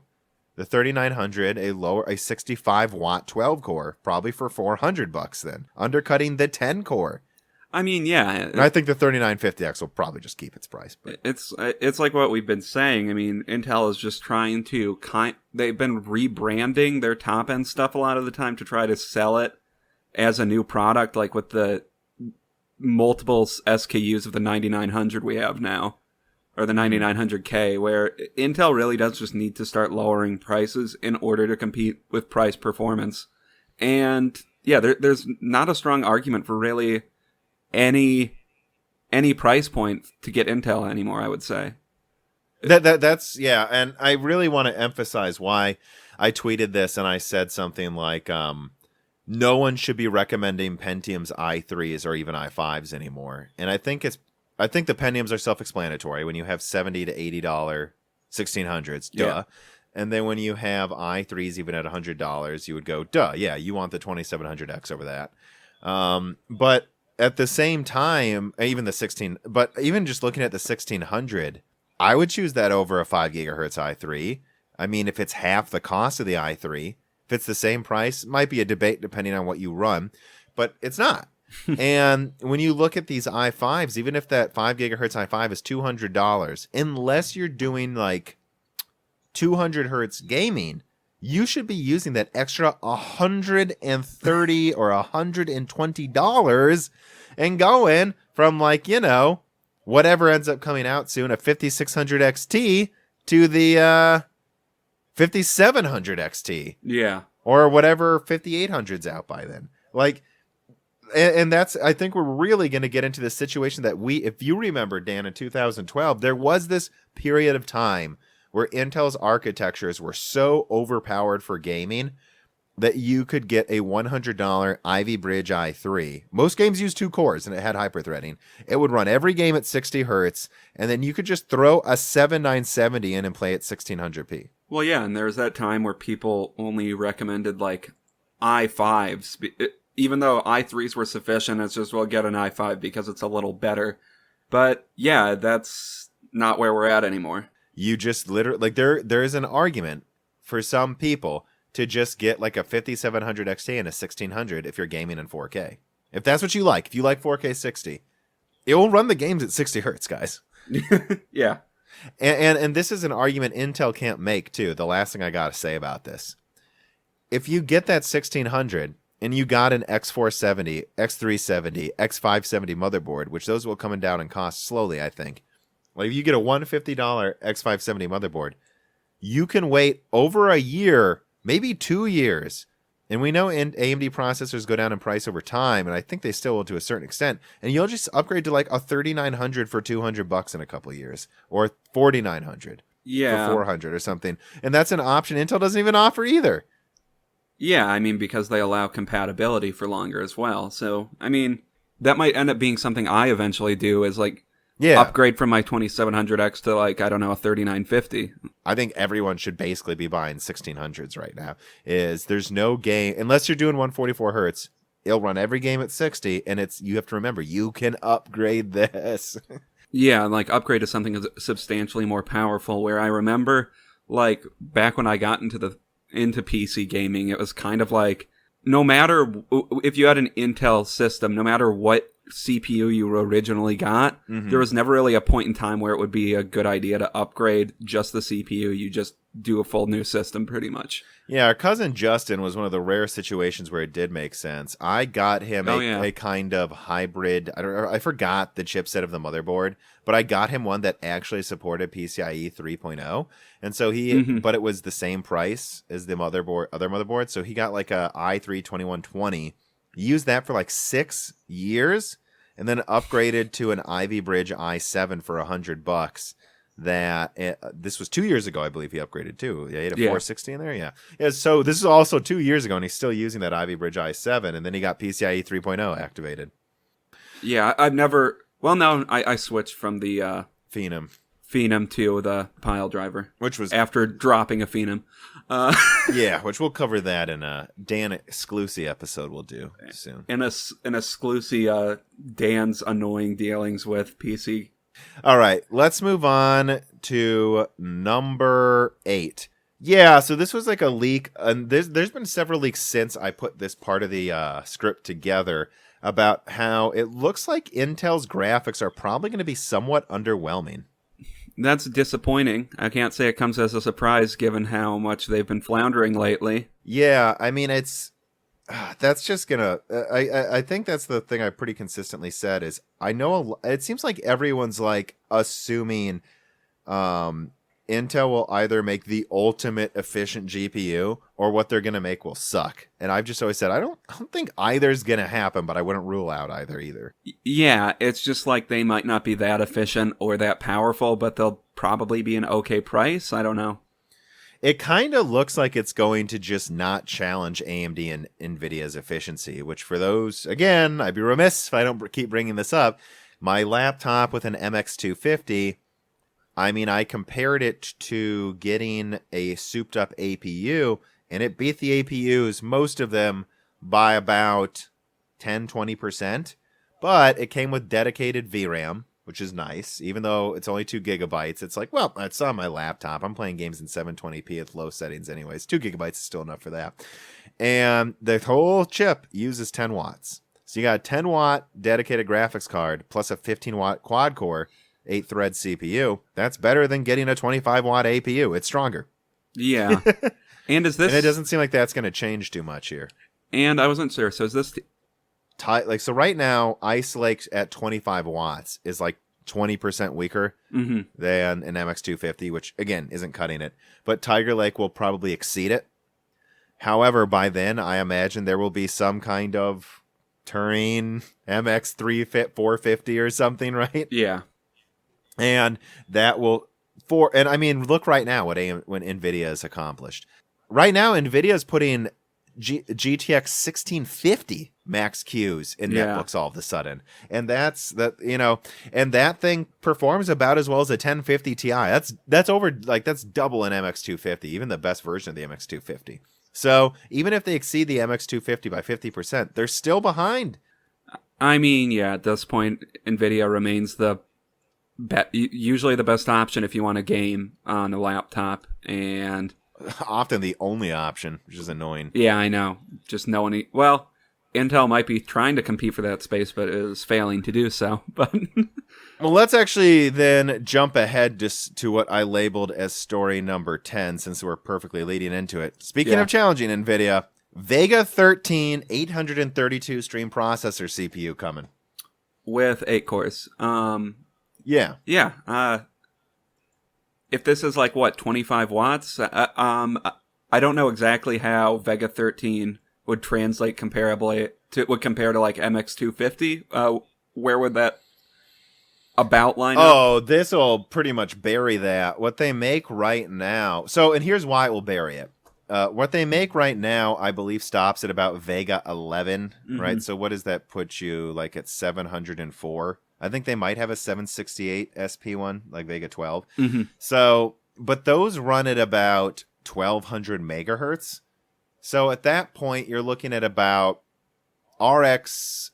Well, yeah, you're still looking at something around an RX 550, which is about a GT 1030, which is about an MX 250. And that's what they put in the APUs that they really let run at 25 watts. And even then, they usually still underperform a 25 watt MX 250 a little bit because of throttling.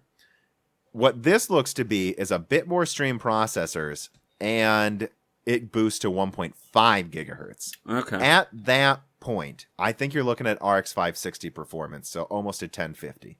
And at that point, 250s are useless now. MX 250s are useless. Yeah. Those GTX 1050 laptops are stupid. It just depends what they can run this at, Mike, because they will, of course, have the 15-watt version and the 25-watt TDP up, which, again, I really feel like the key to AMD winning over these laptop contracts is if they can just make one of these APUs actually keep most of its performance at 15 watts, because it usually loses 20-30%, and then they actually win some real design contracts that are thin and sleek at the 25-watt mark. Because there's no reason, right, if my NV13 has a 10-watt graphics card and a 15-watt processor, there's no reason that they can't just build a laptop around a 25-watt APU like the Surface Book did. Yeah. But now, instead of having a quad-core 12-nanometer with like Vega 12 graphics or whatever, they'll have a Vega 13 graphics, clock faster with double the cores versus Ice Lake. So I think Tiger Lake better be good, because this should bury Ice Lake.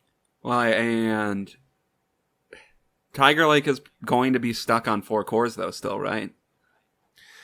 Yeah. So, I mean, I guess I don't know exactly how IPC will compare to them, but there's definitely going to be an argument that I feel like this might be a better option. I guess we'll have to see benchmarks once they come out, but... Bootman writes in, just like you guys can if you support us on Patreon. And he says, is Intel's financial horsepower, or he actually spells it horsepower, going to Dell and HP? Are they trying to keep AMD away from entering a pre-built arena again? Pre-built PCs are over 90% of all PCs. I mean, laptops are for the moment the most important market in the PC market. There are only a handful of models that have no Intel inside stickers. Is this financial horsepower going on already? Or is it my tinfoil hat is too tight? Here in Sweden, Dell is Intel only on CPU, with 3 SKUs with AMD graphics.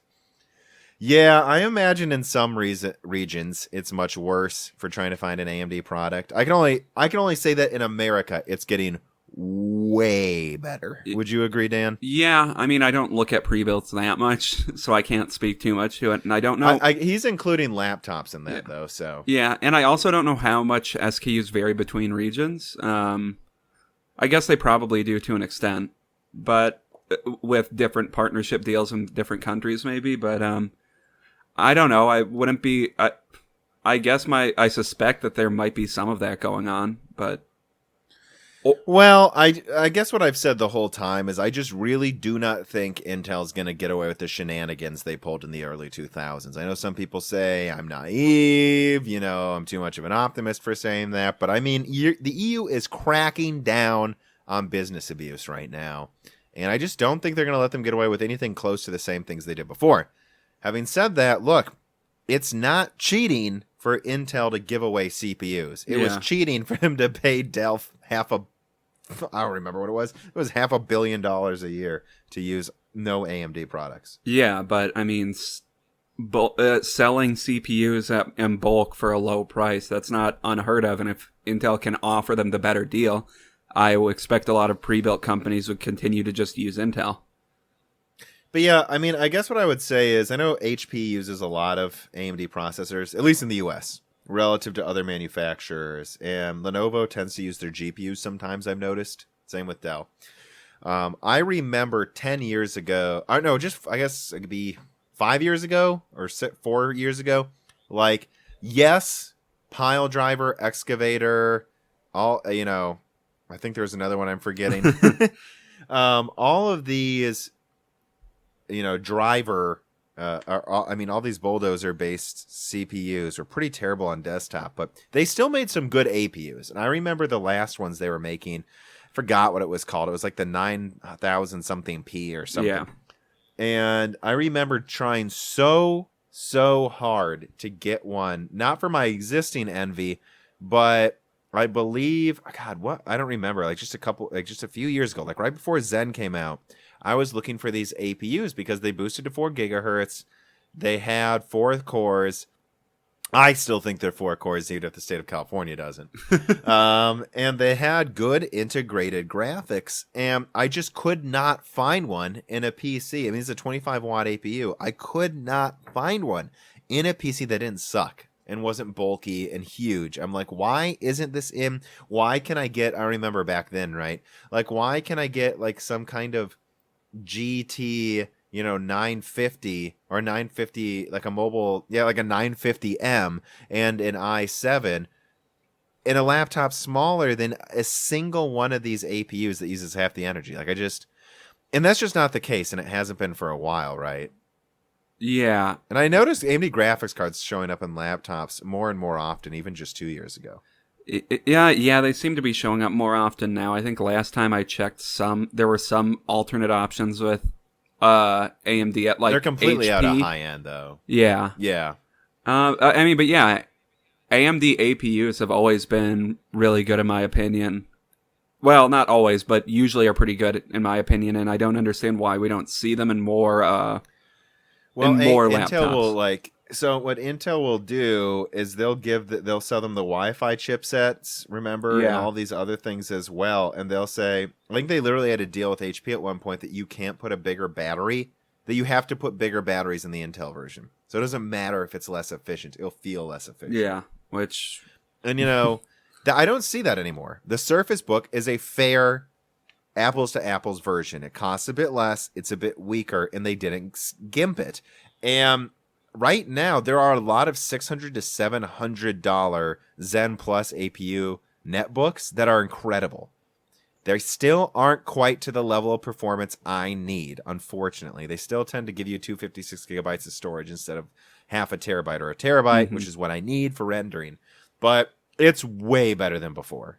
Yeah, I mean, as AMD continues to make superior products, it gets to a point where it's a bad decision to buy Intel CPUs exclusively. And I mean, we're still not completely there yet because efficiency isn't quite as good at low power with AMD, I think, but no, not quite yet. But they're getting there. So in the next couple of years, I think it's going to change. I guess to answer his question, though, I don't think I'm seeing the financial horsepower as a problem quite yet. Yeah, that's true. Well, it's not worse than before. Yeah. Like, Intel's going to bring the big guns. They're going to try to do bulk deals. But let's keep in mind, they can do bulk deals as they tool up more fabs and just pump out 14 nanometer. They can. Yeah.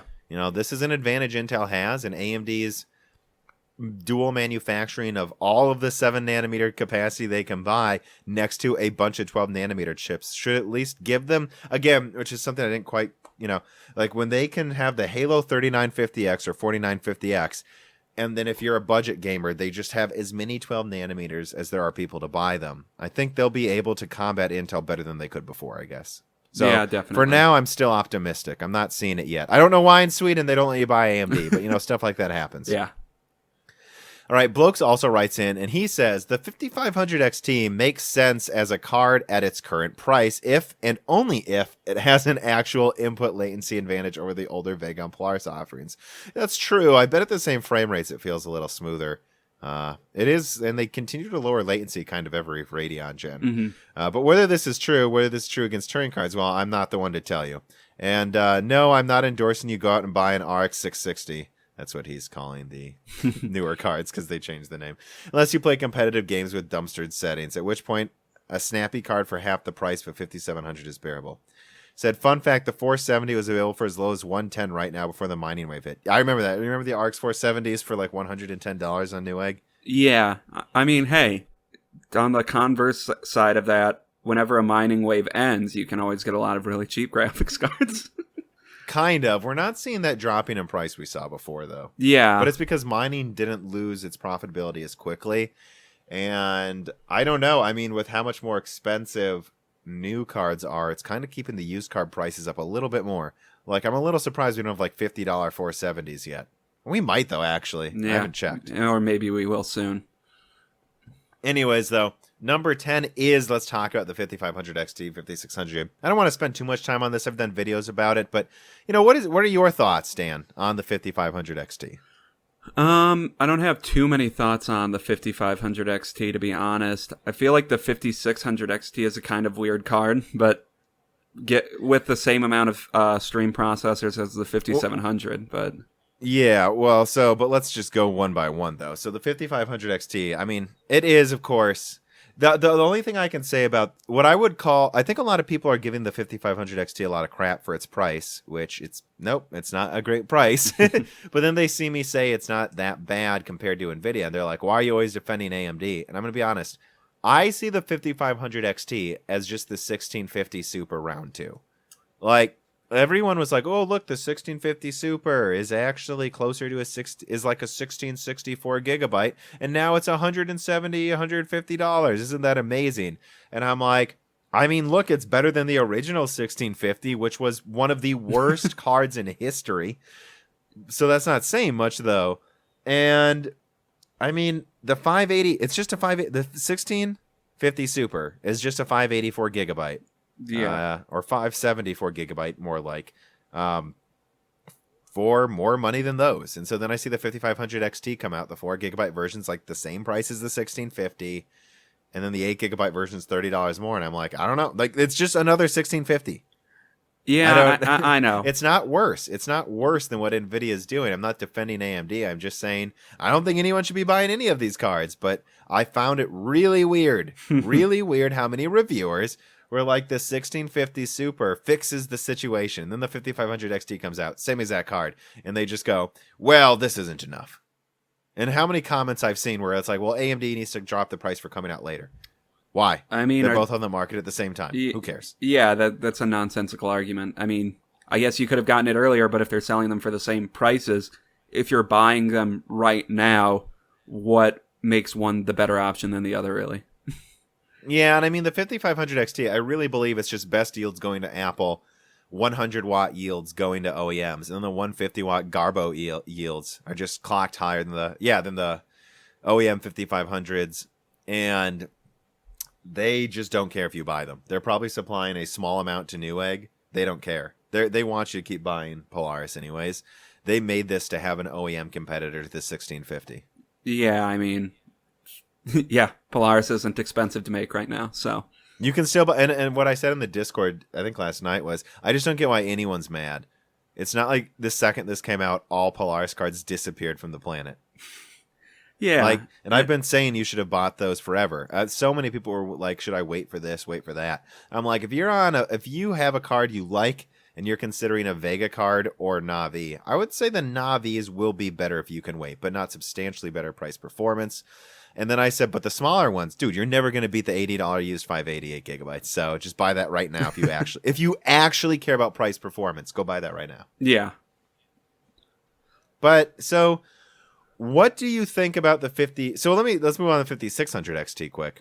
What I think about that is, it kind of answers my question, because when I saw like 90% yields, I'm like, okay, so that means they have plenty of full 5700 XTs, the bad clocking ones that can just disable the inefficient parts of the die and sell it as a 5700, any defective parts of 5700. They probably have almost no yields for something cut down below a 5700, which tells you again why they didn't cut it down much, because they were getting good yields out of the gate. Maybe expensive, but their yields aren't bad. And so this explains everything. No. Here's how they're making a cheaper card. Same amount of cores, but they're the worst clocking yields. And they'll just save $20 on RAM or something. Yeah, is it that there is less RAM, or is it like some of the RAM is disabled? Or, well, I guess we don't. Less RAM. Okay. It wouldn't surprise me if AMD pulled another 484 gigabyte, though, and at first was selling a few of them that you could flash to a 5700. So I guess look out for that, people. Yeah, but, maybe that will come out, but I don't know. But yeah, I mean, look, the same amount of cores probably won't clock quite as high, and then 3/4 the bandwidth. I mean, yeah, you're looking at 20% less. Like, you're looking at probably something narrowly behind the 2060. Yeah. And on laptops, it'll probably be the same performance as a mobile 2060. Yeah. And for what, like $300 probably?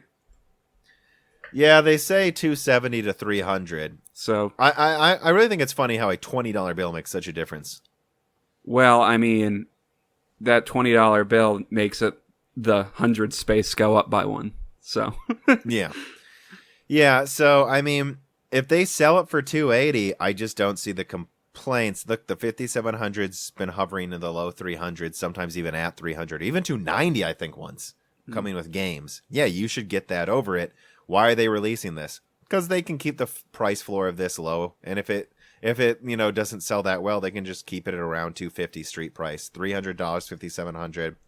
They needed some answer to the 1600, is what it comes down to, and the 5500 XT wasn't quite going to be enough. Yeah, I guess that's unfortunately, because they didn't release the full die. If it was the full die, I could have seen it competing with it. Yeah, but we'll see.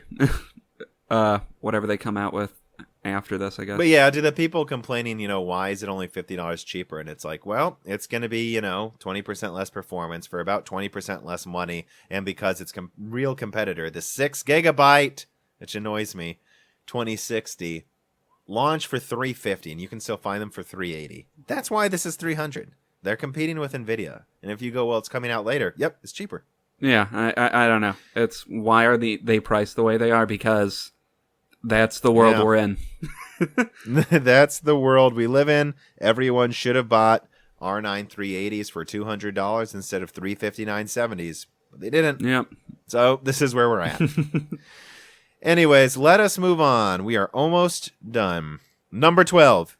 I added this at the last minute because it's hilarious. Intel is using AMD systems to test their new Gen 4 Optane SSDs. Because they just don't have a Gen 4 platform yet. This reminds me of when AMD in every benchmark for like the 290X was forced to use like a i7. Yeah. Remember that? Yeah, I don't know. It's kind of ridiculous, but they don't have anything to test them with, so I guess they're going to be a purchaser of AMD CPUs? I don't know. Yeah, that's one thing. Even Intel needs them. That was one thing I heard. I was told by one of the Intel contacts is, to be clear, Intel thinks it was a massive mistake not putting Gen 4 on. Well, yeah, not bringing Gen 4 to either like a 299X HEDT motherboards, nor putting it on Comet Lake. They really, really, really know they fucked up. I mean, that makes... Like, it looks bad. It just looks bad. That makes no sense, especially considering that Intel has generally been the leader in bringing at least those new technologies to their chipsets. Yeah. Like, they've always been the leaders, and it makes sense because they help develop some of them. They have the money to do, yeah. And like, they just straight up skipped it. And it makes sense. We get why the 8700K didn't support it. Like, that was already in development and blah, blah, blah. But when they got to the 9900K, it's like they should have, like, even, I don't know. The fact that Comet Lake, the 10 core, is going to launch with just PCIe 3.0 is just a massive dent in its... It just doesn't, it just looks like, and that it's little things like that, like the security problems, the lack of the newest PCIe gem. I don't upgrade often. This 3950X, I bought it now because this is it. This is the only chance I get to upgrade, and it took me an entire day, and it was exhausting. And hey, I'm able to make videos now right when everyone is, back from the holidays. Like, I had to upgrade now, and even if that 18-core Cascade Lake X was actually out, not just a paper launch, and it was like, it would have had to have been like half the price for me to even consider it, just because, these little things, like, I know Gen 4 SSDs aren't needed right away, but what happens when the next gen consoles come out? I'm not going to tear down my system and build a new one, and people say that, but, that doesn't work for me. And yeah, I mean... I'm not buying inferior technology, guys. Yeah, I mean, it really just doesn't make sense, like, selling what you call a premium product and then not having full features. That's just stupid. I don't know. Yeah. Anyways, so that's my last tech-related article, pretty much. We do have one more, though, Dan. And everyone will want to go click on this as the bottom link in the description. Well, a decade's over. It's 2020. And TechSpot put together this fun article where they're like, what were the best... several websites have been talking about this, too, not just TechSpot. Like, what were the best things you could have bought a decade ago? And guess what it is, Dan? I couldn't guess. Bitcoin. Yeah, I know. Yeah, that's right. I just had to throw this article in at the very end because it wouldn't be a broken silicon if there wasn't some reference to Bitcoin. Yeah, there's not too much to talk about. We missed the first Bitcoin boom, but... Like, you can hate on it as much as you want, but at the end of the day, the decade's over. It is a fact that would have been the best thing you could have bought 10 years ago. Yeah. I don't know how you would have bought it, though. It was hard to buy it back then. That's the one thing I'll give us credit, is it's like, I know we didn't get into Bitcoin. We were aware of it, like, in 2012, so we'll say that, but, like, we didn't really get into it until, like, the next iteration. And if we would have gotten in 2012, though, we probably would have had to have dealt with Mt. Gox. Oh, yeah, that's true. And all that other junk. Mt. Gox. Maybe not, though. I never leave stuff in exchanges. So. Mt. Gox, the thing that you'll see referenced in every article by CNBC about Bitcoin. Yeah, it's a shoo-in for them. All right. Let's get through just a couple reader mails before we get the heck out of the longest episode in history. Hey. So Ikes writes in, just like you guys can if you support us on Patreon. He goes, less of a question, more of a suggestion. Have you ever talked to Wendell of Level 1 Techs? I think he would be a great personality for your podcast. And I think he's on my list of people to reach out to. So I have NFC Tech coming at the end of January. This is coming out, what will it be, Dan? Was it the 8th? Yeah, this will come out this should come out the 8th on the Hitchhiker feeds. And I'm trying to get Cortex in January as well. And it's just, I think the pattern we've discovered is pretty much perfect, I think. News every 2 weeks, and it's jam-packed, and we have fun. And then a guest in between with a die shrink that week as well, pretty much. And that's the pattern that I think we're going to stick to this year. We're really standardizing things, but, do suggest this. I have in the Discord, you can either use the Patreon DM service if you're at the proper level, or you can use the Discord channels regarding reader mail. And we have suggestions for stories, and you can also just put in general, reach out to this guy. Mm-hmm. And I will. Eventually, I will reach out to these people. And I guess that's the last thing I'll say, too, is you guys can send us the stories. I know that people share stories all over the Discord, but if there's a specific story you guys really want us to talk about, and it's been like a week since the last episode came out, that means we're probably about to start planning the script for the next one. Because we basically take a week off, and then we start planning the script, and then we record it a few days before it comes out. Put it in the reader mail. We talk about what we find. We like reading this news just as much as you guys, but we might miss something. So, yeah, I don't have too much to add to that. Did you see? Yeah. So another last reader mail comes from Essen, and he says, "Your reaction to this? Did you watch that video, Dan?" I think I did. It's the undervolting one, right? No, it's the plunder volt. Someone put together like a yo-ho, yo-ho, the plunder volt for me, so you can understand Intel's latest vulnerability. So now they're writing songs about how to remember which Intel vulnerability. I mean, at I least just wanted it's to a give you the public shout out, service. Essen. Yeah, I thought it was funny, Essen. So I thank you for submitting that. And again, this link will be in the description. I guess this will actually be the last link after the Bitcoin one, if you guys want to listen to it. Anyways, that's it, Dan. We did it. It's all the stories, all the reader mail. Again, there's a lot of reader mail that I've funneled into upcoming Die Shrinks and Broken Silicon episodes. You will hear them there. Don't worry, I see them. Yeah, I mean, again, this is the start of the first real year. By the end of January, there will be a new after credits like information boost, like with trademarks and P.O. Box. Again, the P.O. Box will be in the description. You can send us stuff. We're growing up, and we wouldn't have gotten here if it wasn't for all of you in 2019. Some of you have been with me since a while. I don't even know. Yeah, when I started the Patreon, I think it was May or March last year. I honestly don't remember. Well, when did we start doing the podcast? I think we started in May, right? Yeah, I think we started it in May or June. Yeah, that sounds right. Like end of May, I believe. Maybe beginning of June. And no, we're not. The Broken Silicon technically is not a year old. Yeah, I guess. Should we celebrate 1 year after it came out, or should we celebrate 52 episodes? I think let's do 1 year. 1 year, 52 episodes will be 2 years. Well, no, 52 episodes will be like a year. At first, yeah. I don't know.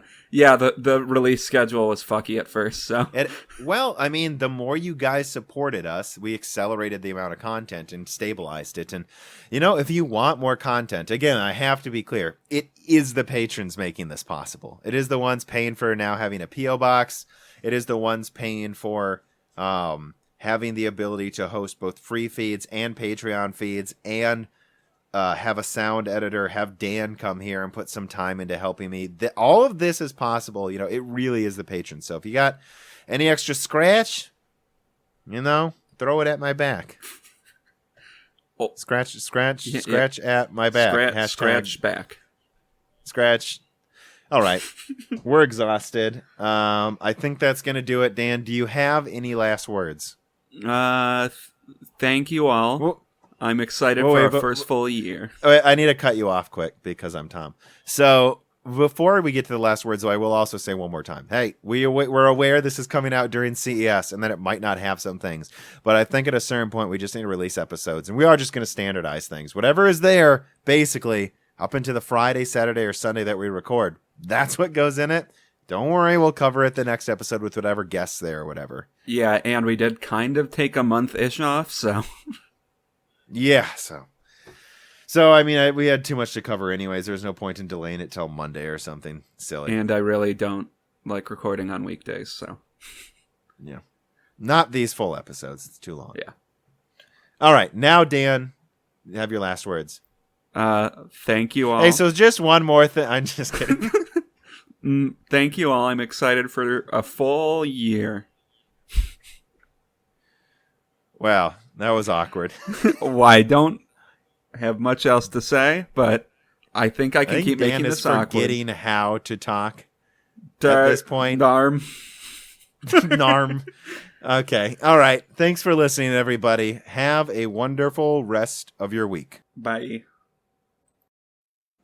Broken Silicon, a PC hardware and gaming podcast, is brought to you by me, Tom of Moore's Law is Dead. And by now, you've probably noticed this is a platform that can be found with all of its content, including articles, GPU rankings, videos, and podcasts at www.mooreslawsdead.com. And at this website, you can also find links to my other people who help out, because this is a team now. I have to thank my co-host and brother, Dan. He is behind research, production, and most of my giggles, if I have to admit it. Gerard Cortez edits the podcast and can be found at gerardsounds@gmail.com for business inquiries. Carbon Cry assists in editing, can be found at carboncry@gmail.com for his business inquiries. And of course, the most important thing to mention is that this is almost entirely fan supported. What you see would not exist without my amazing fans that prop us up and support us with pieces of the Patreon pie. Does that make sense? Patreon pie? I don't know. For just $1 a month, you get access to a Discord of like-minded people that I know would love to speak with you. And for $2 a month, you get access to an exclusive podcast, Die Shrink. If you like this podcast, this is an even more in-depth, eclectic discussion about things going on in the technology fields. And of course, higher tiers get access to reader mail, early commercial-free content. Higher tiers get access to reader mail, early commercial-free content, and much more. But you know what? If you're a moocher, I get it and I won't judge. But please consider doing your part in sharing our content with your friends and other online communities, and especially leaving reviews for Broken Silicon on your favorite podcast platform. But now it's time to forget you, moochers, and honor the best of our contributors. The following patrons are at the 10 gigahertz or higher production tiers. You are immortalized forever, my comrades, as part of the TechTuber revolution.